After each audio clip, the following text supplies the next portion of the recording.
Assalamualaikum warahmatullahi wabarakatuh.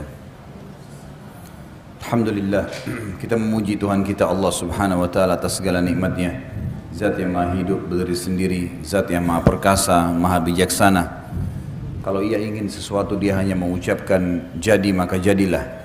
Dia telah menggantungkan segala nikmat yang dia berikan kepada kita dengan kalimat Alhamdulillah. Maka sangat wajar kalau kita sering mengucapkan kalimat yang mulia ini.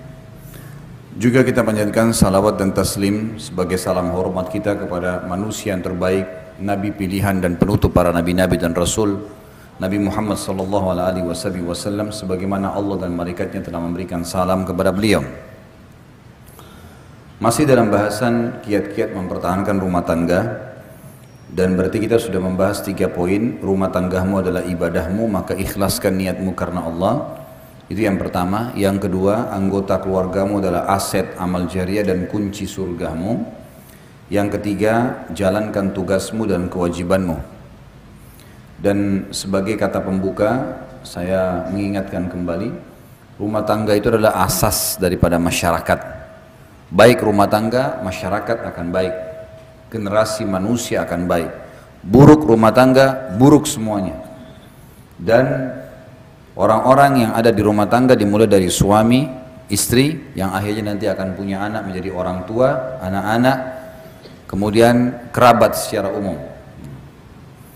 Jadi kalau ini semuanya baik di dalam, pendidikannya baik, yang ditanamkan adalah perintah-perintah Allah, meninggalkan larangan-larangannya, maka akan aman rumah tangga itu dan akan aman masyarakat. Setiap suami istri harus meyakini dan menyadari kalau dia adalah seorang pegawai di sebuah perusahaan. Perusahaan itu namanya rumah tangga. Pemilik perusahaan ini namanya Allah subhanahu wa ta'ala, Tuhan kita. Siapapun yang patuh pada pemilik perusahaan, menjalankan tugas-tugas dan kewajibannya, gajinya, bonusnya akan dia dapatkan. Maka ini ibarat saja, contoh supaya mudah kita fahamin. Saya bilang sama istri saya sama kamu sama-sama pegawai. Kita kerja di satu perusahaan namanya rumah tangga. Pemilik perusahaan ini Allah. Dan Allah sebagai pemilik perusahaan telah menjanjikan setiap orang di antara kita yang menjalankan tugas-tugasnya, maka akan diberikan balasan. Lakukanlah semua tugas itu bukan karena saya juga bukan karena kamu, tapi karena Allah subhanahu wa ta'ala. Setiap pasangan suami istri menjalankan tugas dan kewajibannya karena Allah tidak akan pernah jenuh. Walaupun mungkin pasangannya punya kekurangan, dia akan bisa menerimanya dan dia berusaha membantunya. Karena dia tahu itu kewajiban pasangannya. Seorang suami kalau tahu istrinya salah, tidak layanin dia misalnya, tidak menjalankan kewajibannya mendidik anak, tidak sholat, dia tahu itu kewajiban istrinya. Istrinya akan dihukum kalau dia tidak ingatkan. Berbahaya bagi si istri. Maka suami kalau karena Allah berumah tangga, dia akan menasihatin istrinya bukan karena hak dia, bukan. Justru karena dia khawatir si istri masuk neraka, dihukum sama Allah. Sama sebaliknya, pahami poin ini penting ya. Sama sebaliknya seorang istri pada saat dia lihat suaminya sedang berbuat salah atau ada hak dia belum dikasih, misal nafkah, misal pendidikan, perlindungan, jangan dia menegur suaminya karena hak karena dia. Itu terlalu pendek, terlalu dangkal. Tapi dia harus berpikir bagaimana mendapatkan pahala dari pasangannya. Saya khawatir kalau kamu nggak berikan nafkah kepada saya, kamu berdosa dengan Allah. Si suami berkata sama istrinya, saya khawatir kalau kau tidak layanin saya, kamu malah dihukum sama Allah, Tuhanku dan Tuhanmu. Kembalikan selalu kepada Allah subhanahu wa ta'ala. Ini akan membuat pasangan suami istri tahu. Bukan hanya sekedar yang membuat kita punya hak dari pasangan kita siapa? Allah. Yang menjanjikan balasannya Allah. Yang melanggar, yang hukum siapa? Allah. Maka harus kembali kepada itu semua. Rumah tangga yang seperti ini asasnya akan bahagia, tenang sekali. Karena semua yang melanggar hukum Allah akan diluruskan, semua yang sesuai dengan hukum Allah akan didukung. Maka akan aman rumah tangga itu. Jadi punya landasan. Siapapun yang membangun rumah tangga ini karena tahu dia sedang menjadi pegawai tanda kutip Allah di sebuah perusahaan namanya rumah tangga, dia kalau kerjakan tugas-tugasnya maksimal akan dapatkan bonus dan gaji maksimal. Dia kalau mencuri, melanggar, berkhianat, maka akan dihukum, diancam, gitu kan? Diancam. Dan ancaman Allah SWT bukan cuma sekedar dipecat kayak perusahaan, keluar masih bisa kerja tempat lain, enggak, dimasukin di api neraka, dibakar, disiksa, semua sudah jelas gitu kan. Jadi seorang muslim punya landasan yang tepat dalam rumah tangganya. Baik, pilar yang keempat sekarang, untuk mempertahankan rumah tangga setelah menjalankan tugas dan kewajiban, kenalilah karakter pasanganmu.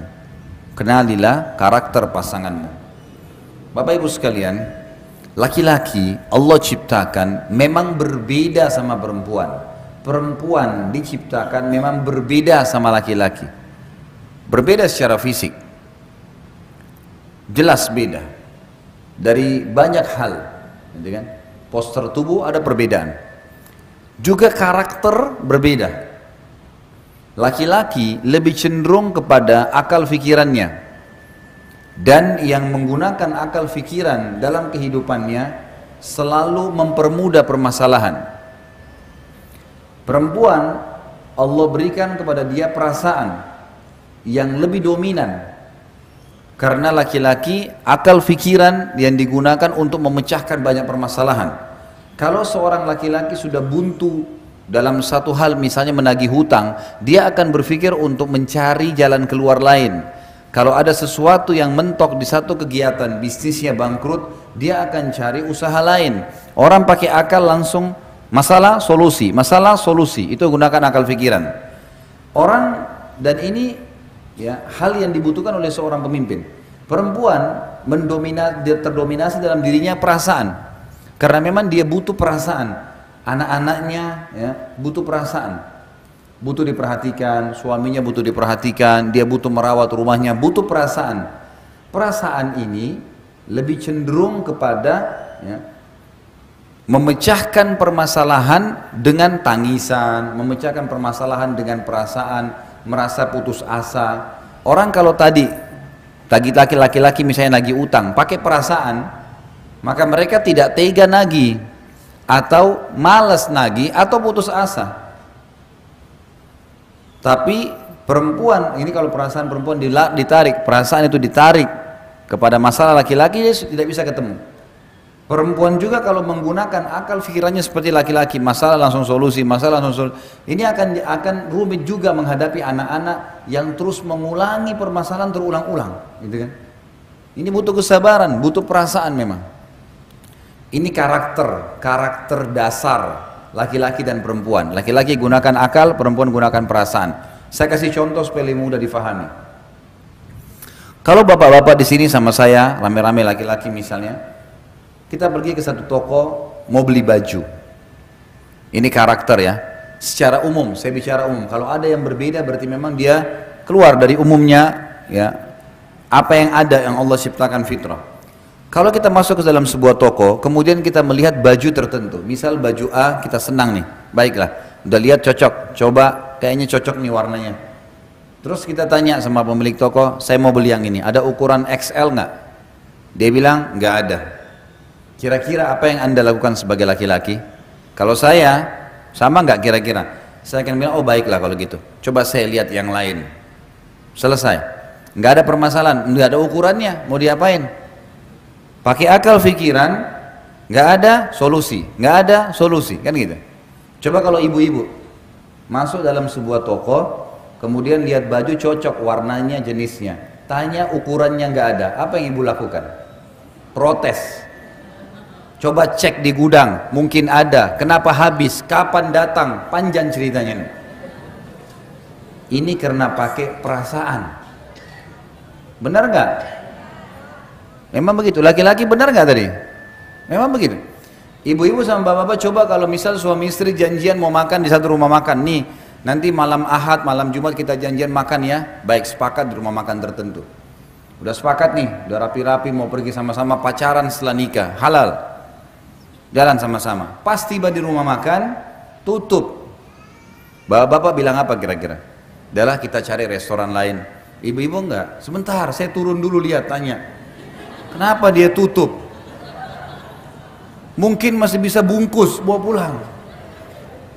Nggak bisa. Perasaan. Bahkan tadi baju itu kalau bapak-bapak nggak jadi beli biasa. Kalau ibu nggak dapat 2 hari nggak bisa tidur tuh.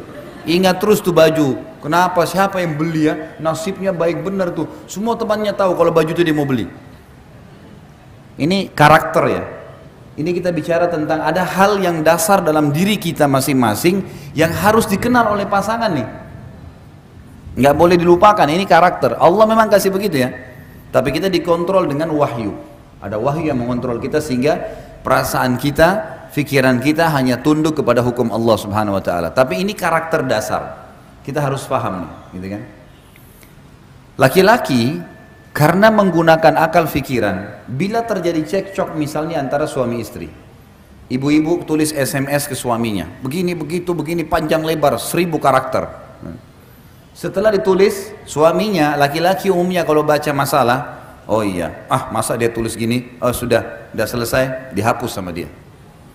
Coba kalau suami ibu, bapak-bapak balas ke ibu-ibu nih, dibalas juga 1000 karakter, ibu-ibu baca per huruf, dilihat per huruf, ini nih satu masalah, ini 2 masalah, disimpan sebulan tuh SMS, nggak bakal dihapus. Nanti kalau ribut nih, si istri bilang, kamu itu sampai SMS sama saya begini, suaminya udah lupa SMS yang mana, karena dia udah hapus nih. Laki-laki ini udah kasih ini solusinya, ini masalahnya, pakai akal pikiran, ringkas, ini masalah solusi, selesai. Ibu-ibu enggak, memang disimpan. Ada pernah ya seorang istri simpan SMS suaminya 2 tahun, 2 tahun disimpan. Nih tanggal sekian bulan ini kau pernah ucapin, ini udah selesai nih, udah saling minta maaf, udah baik, dikorek lagi yang 2. Ini masalahnya perasaan begitu. Ini karakter dasar ya. Ini ada. Bagaimana caranya? Bapak-bapak harus tahu kalau ini ada pada istrinya. Perempuan suka disentuh perasaannya. Perasaan berhubungan apa? Pujian, ya itu, rangkulan. Sedikit saja berpenampilan, oh kamu cantik sekali, masya Allah. Itu perlu. Itu sudah membuat ibu-ibu terbang. Loh, ini karakter. Saya bicara secara ibu-ibu suka nggak kalau dipuji sama suaminya? Masya Allah, kok cantik sekali hari ini. Kalau ibu-ibu puji laki-laki, bapak-bapak rapi nih, kamu ganteng. Oh iya, makasih. Biasa. Nggak ada sesuatu bagi dia, pujian biasa saja. Laki-laki itu bagi dia pujian biasa. Allah buat begitu karakternya supaya dia tidak termakan pujian di luar. Itu memang ada benteng. Ibu-ibu memang sudah begitu. Itu karakter namanya. Ini harus difahami. Ini ada dalam jiwa. Ini ada alami. Tapi nanti kita akan bahas. Ini dikontrol dengan wahyu. Gitu kan? Dikontrol dengan wahyu. Masuk dalam masalah fikiran dan perasaan ini, Bapak Ibu sekalian. Laki-laki itu karena menggunakan akal fikiran, pada saat istrinya merendah, maka yang muncul respon kasih sayang. Karena akal fikiran berkata, saya diberi, saya membalas, ringkas. Kan? Saya dibaikin, saya balas baikan. Kan itu. Kalau perasaan berbeda, perasaan itu kalau ada baikan yang datang, yang dimulai kadang-kadang, ini apa tujuannya nih? Apa maksudnya nih? Banyak pertanyaan. Sekarang kalau bapak-bapak dimasain sama istrinya makanan favorit, enak nih, saya suka ini, sayur asam lah, inilah segala dibuatin baik. Begitu kita pulang dapat, nih saya masain yang, oh masya Allah terima kasih. Udah selesai, nggak ada pemahaman nanti istrinya mau apa nih, mau minta apa tuh nggak ada pikiran. Tapi kalau ibu-ibu, suaminya buatin hadiah, ini kasih, lihat, oh kok tumben kau beliin saya hadiah, ada maksudnya nih. Larinya ke perasaan, itu ada. Saya pernah bilang sama istri saya dan saya sengaja survei ke rumah tangga saya, sebab saya sampaikan di pengajian. Saya ingin tahu nih masalah karakter sehingga saya susun materi ini. Saya bilang sama dia, dan alhamdulillah saya tidak lakukan itu. Kalau saya duduk di atas kursi dan kamu duduk di bawah di sebelah saya sebagai laki-laki muncul perasaan kesian, sayang, melindungi, menaungi. Karena si istri merendah. Bapak-bapak kira-kira kalau istrinya baik, santun, merendah, tambah sayang nggak? Sayang atau nindas? Bapak-bapak nih jawab jujur. Saya mesti siapin cambuk di sini. Kalau ada yang jawab selain saya cambuk. Karena memang itu karakter, pasti akan muncul naungan, sayang, perhatian, gitu kan? Karena ada jiwa kepemimpinan. ada sifat tadi, karakter yang memiliki akal fikiran, dia memimpin. Makin benar jalannya, makin patuh, makin disayang. Saya bilang sama istri saya, coba kita balik, ibu-ibu di sini misal. Ini saya bicara global. Ya kan? Kalau kamu duduk di kursi, saya bilang, lalu saya duduk di bawah, apa yang kau bilang sebagai perempuan? Saya sudah menguasai dia. Gitu. Lain perasaan, tuh tunduk sama saya. Bukan seperti laki-laki yang larinya kenaungan, perlindungan. Kan itu. Makanya secara umum karakter perempuan, dia suka kalau suaminya itu orangnya menjaga wibawa misalnya. Orangnya punya wibawa, orangnya di rumah teratur, orangnya begini. Karena dia merasa itu pemimpin. Ya. Tidak boleh bapak-bapak di dalam karakter ini merendah berlebihan pada istrinya. Bukan beda sayang ya. Beda sayang dengan merendah, lain. Kalau ada istri lagi duduk di atas kursi, sofa, suaminya duduk di bawah, itu lain. Akan terjadi ketimpangan yang luar biasa di rumah tangga. Tidak akan ada lagi penghargaan buat si suami. Dalam mendidik anak sama ya. Bapak ibu ambil ke laki-laki dan perempuan, anak laki-laki sudah punya sifat karakter pemimpin masih kecil. Saya pernah kasih contoh, kalau saya tidak salah, anak laki-laki kalau kita ambilin nasi, kemudian ditaruh di depannya, dilempar sedikit, nih makan nak, sengaja. Yang terjadi anak laki-laki itu tidak mau makan. Dia akan ambil nasi, dibongkar-bongkar sama dia. Rasa tercoreng.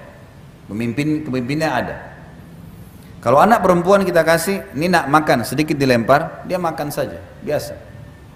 Tidak ada sesuatu yang dijadikan beban, gitu kan? Dia tidak langsung menganggap, oh ini orang seperti apa, enggak. Ini salah satu yang masuk dalam karakter.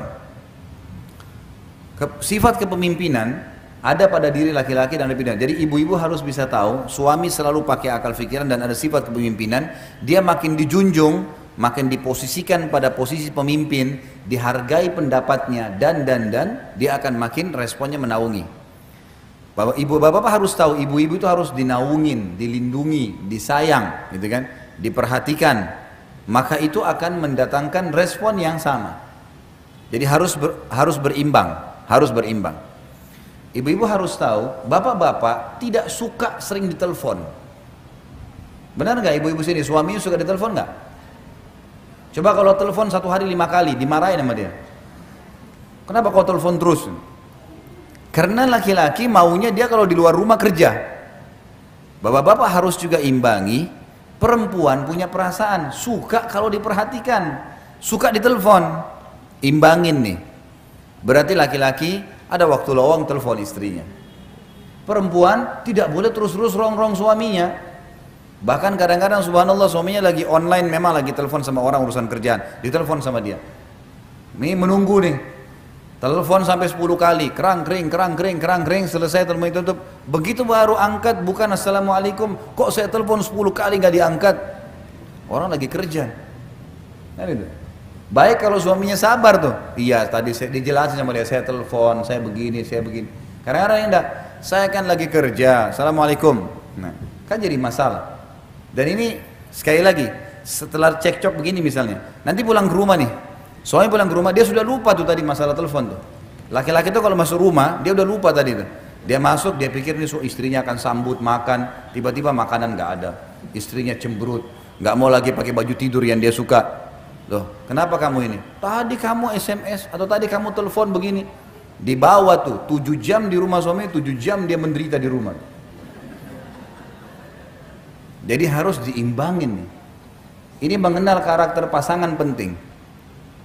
Yang kita ingin datangkan di sini adalah karakter ini ada.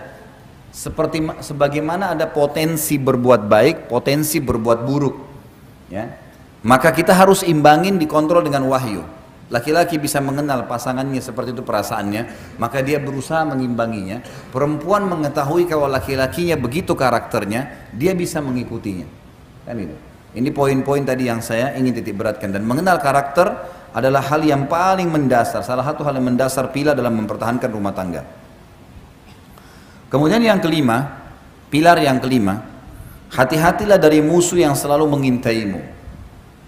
Hati-hatilah dari musuh yang selalu mengintaimu. syaitan. Jangan mudah minta cerai bagi perempuan, dan jangan mudah menceraikan bagi laki-laki. Apa sebabnya ini? Hadis Bukhari. Nabi SAW bersabda, iblis memiliki singgasana di lautan. Setiap hari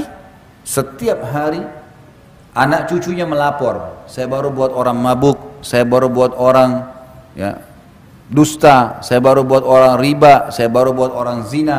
Sama iblis dianggap biasa semua. Ya sudah. Pas ada anak cucunya mengatakan saya baru menceraikan suami istri, sama iblis diangkat, didudukan di singgasananya, berhenti tugas. Udah, yang penting sudah rusak satu rumah tangga, cerai, itu sudah prestasi yang paling tinggi dikejar oleh iblis. Kenapa? Rusaknya rumah tangga, ributnya suami istri, Bapak Ibu sekalian, akan mengacaukan seluruh masyarakat. Karena kalau ribut dua orang saja suami istri, sudah cukup seluruh keluarganya juga ikut ribut. Lingkungan teman-temannya semua juga ikut ribut, pro kontra. Kalaupun terjadi cerai, anak-anaknya jadi kacau semuanya.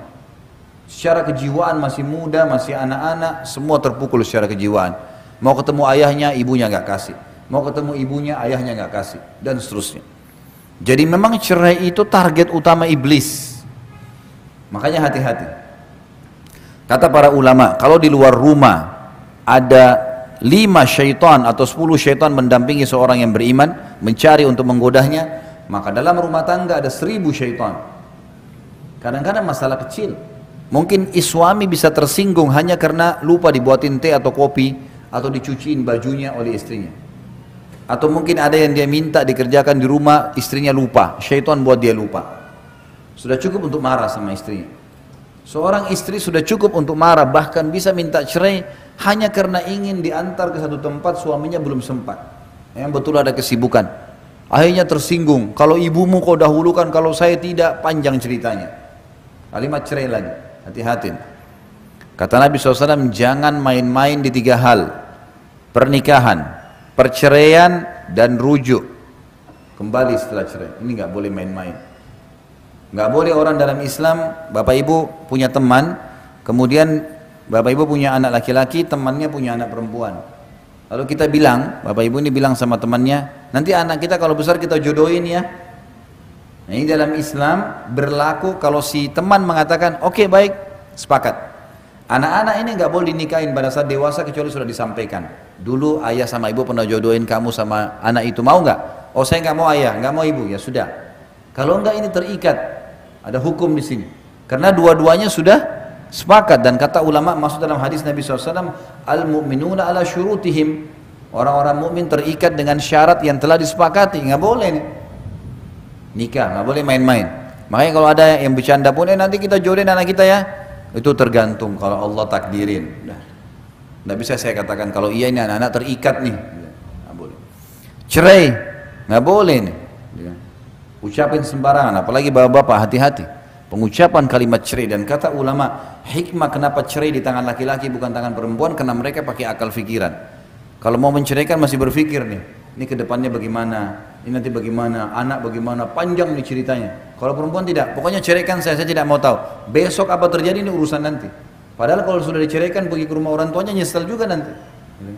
Jadi masalah juga nanti. Banyak orang begitu.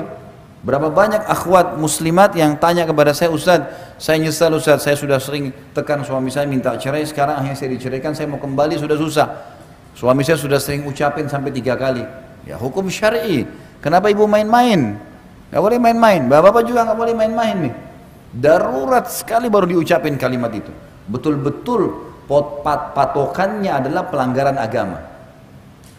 Kalau sudah pasangan kita bermaksiat kepada Allah dan kita ajak taubat gak mau, nah ini di sini boleh kita gunakan kalimat mulia itu. Kalau tidak ada pelanggaran agama, Bapak Ibu sekalian, hanya urusan dunia, kurangnya pendapatan, masih butuh pengaturan waktu, adaptasi, tradisi keluarga, mudahkanlah urusan dunia. Bagaimana bapak-bapak tinggal 30 tahun di rumah tangga orang tuanya dengan pola makan, cara berpakaian, cara ngomong, situasi keluarga ada. Ibu-ibu 20 tahun, 25 tahun tinggal di orang tuanya juga dengan pola makan, cara hidup. Berbeda ini. Tiba-tiba disatuin dalam satu rumah tangga. Apa mau tiba-tiba langsung hari pertama sudah cocok? Ada adaptasi. Ada adaptasi. Maka kita harus tahu masalah ini. Hati-hati, jangan main-main. Sampai kata ulama bagi bapak-bapak, kalau ada, saya pernah belajar fikih di tingkat 3 kuliah di kuliah dakwah di Madinah. Dosen saya dulu kebetulan wakil, kalau tidak salah beliau wakil hakim di pengadilan agama di Madinah. Beliau bilang kalau ada seorang laki-laki istrinya lagi naik di atas tangga bercanda, dia bilang kalau kamu naik lanjutin jalan kamu, saya ceraikan. Kalau kamu turun, saya ceraikan.